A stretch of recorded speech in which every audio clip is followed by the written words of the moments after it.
Okay, let me get my glasses on. It is time for a scene analysis with Stephanie. So today we are going to be looking at the pilot episode of Girlfriends. This was requested in my comments. I'm very excited about this one, and I just picked the first scene after the title card, just like I did with Hacks last week, because like I said last week, the first scene is really what sets up the entire episode. So there's so much structural work that's being done that I think that you can learn a lot from. And this scene is short enough that we can really take it line by line. So let's get started. Maya,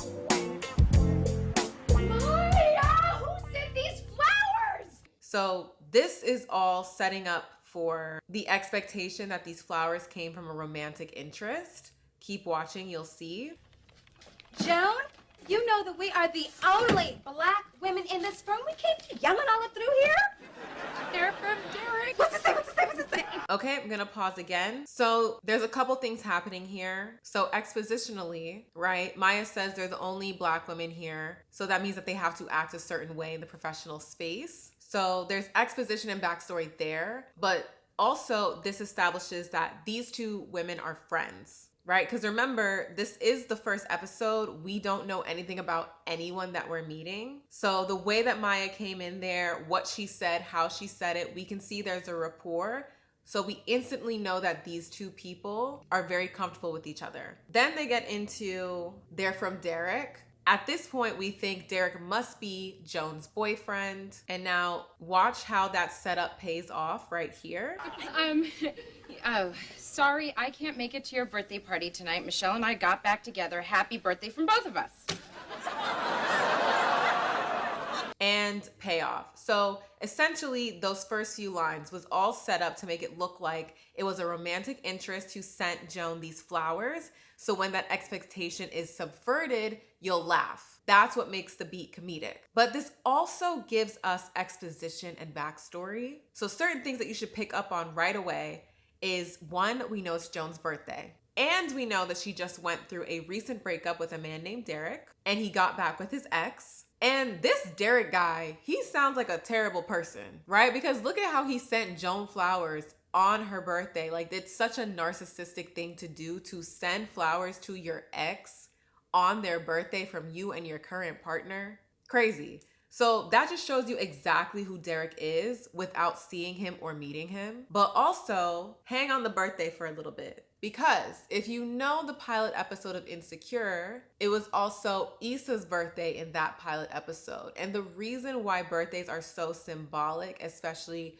in storytelling, is because it's a time of reflection. When a character is supposed to be celebrating their life, it makes them reflect on, well, what exactly have I done with my life? What have I done that is worth celebrating? And so because that is brought up, my brain as a TV writer is already like, okay, there's something in Joan's life that she's not quite satisfied with yet. And my guess is that it has to do with her love life, because that is the first thing that we are introduced to about her. But let's keep going. Wow.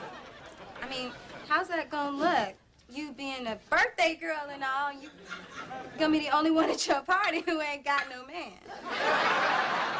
This line, this is set up for the episode, right? Like I said, first scene of any episode, it needs to set up the character's storyline for the episode, which comes in the form of the character's goal that they will accomplish or not accomplish by the end of the episode, right? That's traditional structure. And so in order for them to have this goal, we have to, as writers, engineer circumstances to give it to them, right? They didn't just wake up with this goal. Something happened that activated them to have this goal in this episode. This is called an inciting incident. So because Joan received these flowers, which visually reminded her that she's alone, and now Maya is here reiterating that she's alone, Joan is now thinking that she's going to be alone at her birthday party. This is the area of her life that she is not satisfied with, and now it feels like a problem that she wants to solve. So this is the goal for her episode.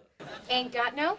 Oh, I'm so sorry. My bad. Don't have a. This right here, just a little character flavor, right? She's the type of person that finds words and how you use them to be important.